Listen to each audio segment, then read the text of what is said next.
Je suis allé sur l'île de Lewis pour la première fois en 1990. C'était pour rechercher la série Macher, la feuilleton gaélique, qui la télévision écossaise m'a demandé si je pourrais créer. Euh, et voilà, je suis allé là-bas pour la première fois. Je suis né à Glasgow, et en grande ville.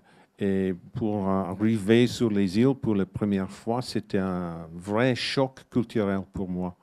Euh, le paysage, c'était complètement différent et le temps, c'était extraordinaire avec le vent qui souffle sans cesse. Et c'était impossible pour les arbres à pousser sur l'île à cause du vent. Et c'est trop fort.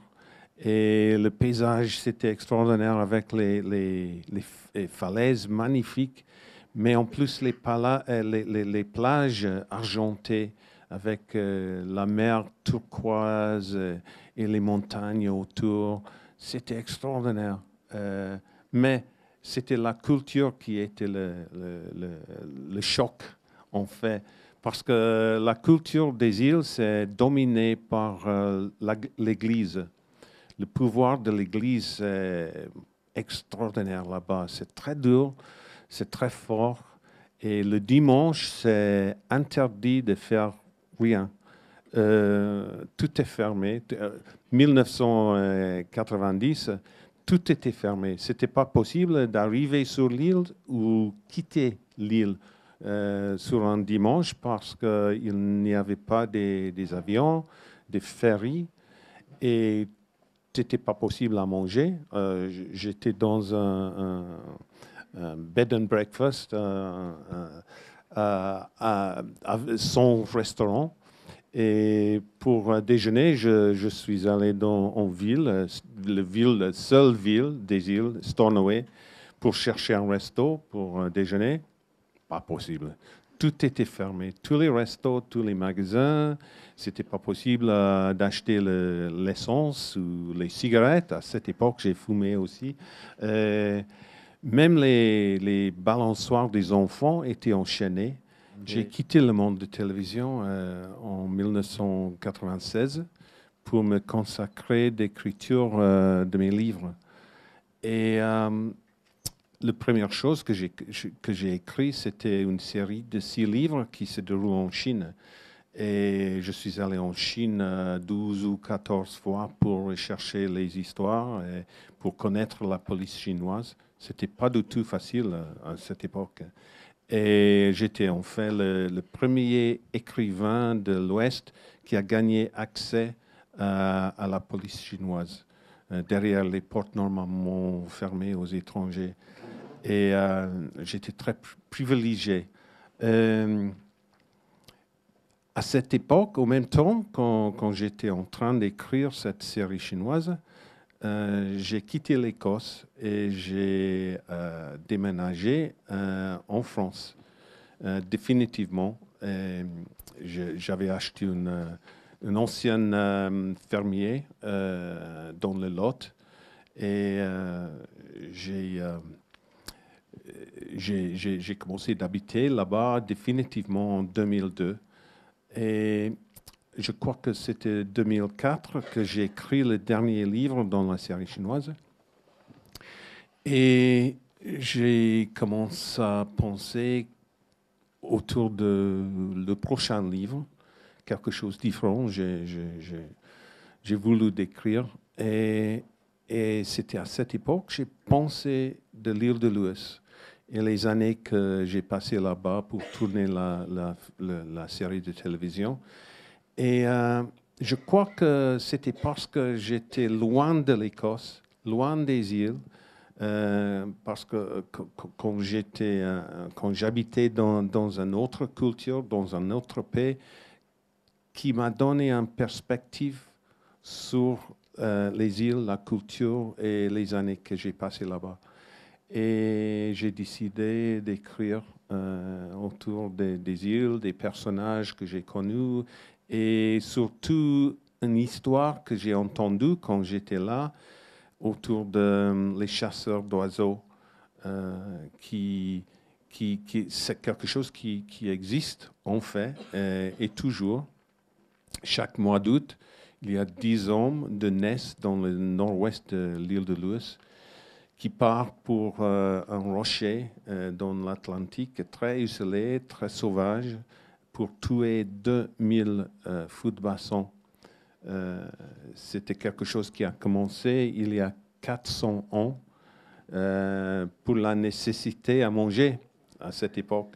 Mais ces jours, c'est différent, c'est un rite de passage pour les jeunes hommes. Et ça continue. Il y a des protestes contre la chasse, mais ça continue. C'est une tradition. Et j'ai cru que c'était quelque chose de très intéressant, très différent pour un roman. Quand j'ai écrit L'île des chasseurs d'oiseaux, c'était un seul livre pour moi, une histoire. Et après ça, c'était fini. J'avais raconté l'histoire de Finn. Mais c'était mon éditeur français qui m'a dit il faut écrire une série avec ce personnage. Et alors, j'ai cherché dans le passé pour les histoires et en plus, j'ai cherché dans le passé pour le personnage de Finn et son motivation et son amour et tout ça. Avec lui et moi, il y avait un rapport très fort. Et en fait, quand j'ai fini le dernier livre, le dernier page, j'ai écrit fin. Et j'ai pleuré parce que j'ai compris que c'était la dernière fois que je vais parler avec Finn. Il était comme un ami très, très proche, mais c'était comme il est mort, en fait. Et c'était difficile. C'est toujours la même chose avec les personnages qui retournent dans chaque livre.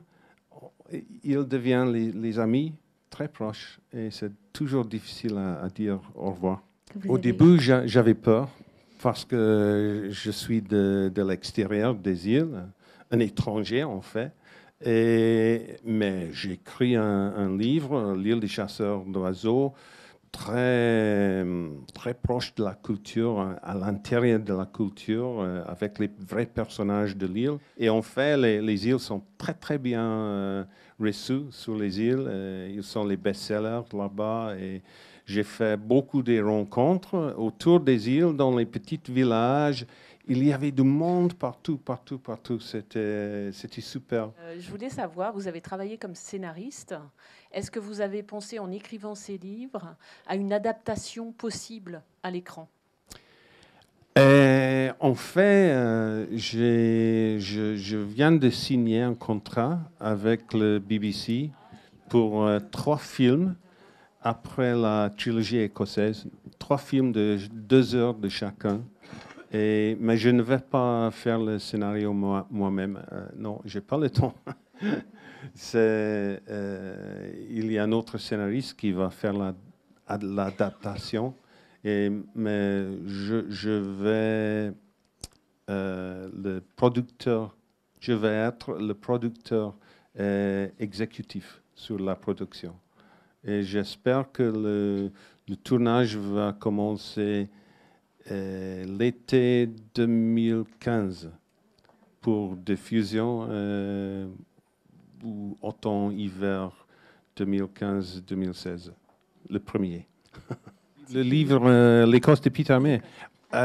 Oui, en fait, c'était mon éditeur qui a suggéré que peut-être ça sera intéressant pour les lecteurs parce que quand j'ai fait les rencontres autour de la France, je rencontre les gens qui ont lu les livres, qui ont exprimé le désir de visiter les îles des Hébrides. Mais évidemment, ce n'est pas toujours possible pour tout le monde d'aller là-bas parce que ça coûte cher, c'est loin. Et alors, c'était une idée pour prendre les photos de tous les endroits qu'on trouve dans la trilogie et avec les explications de mon rapport avec les îles, la naissance de mon rapport avec les îles et comment les histoires ont évolué pendant les années que j'ai passées sur les îles des Hébrides. Et voilà, c'était un ami de moi qui habite maintenant sur l'île de Lewis, qui a pris les photos. Je crois qu'ils sont magnifiques, vraiment magnifiques. J'ai une méthode, si vous voulez. Quand j'ai une idée pour un livre, je passe peut-être 3 ou 4 mois pour développer l'idée, pour rechercher l'idée. Et puis j'écris un synopsis très détaillé, très long. En fait, c'est peut-être 20% de longueur de livre. C'est long. J'écris très vite cette synopsis pendant une semaine. Parce que c'était dans ma tête pendant plusieurs mois et ça arrive sur la page très vite, comme ça.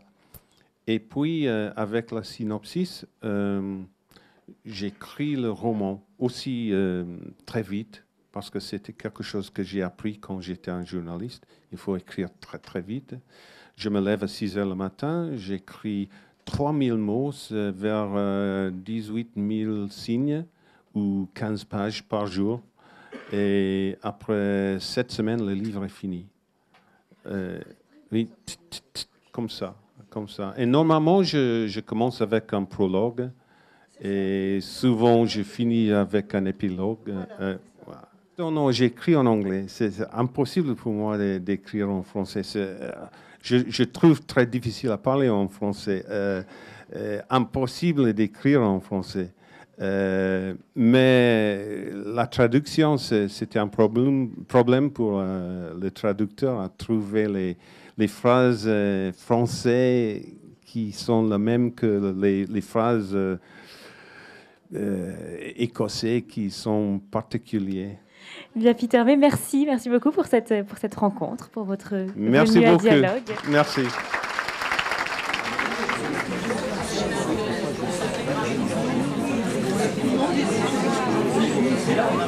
Oui.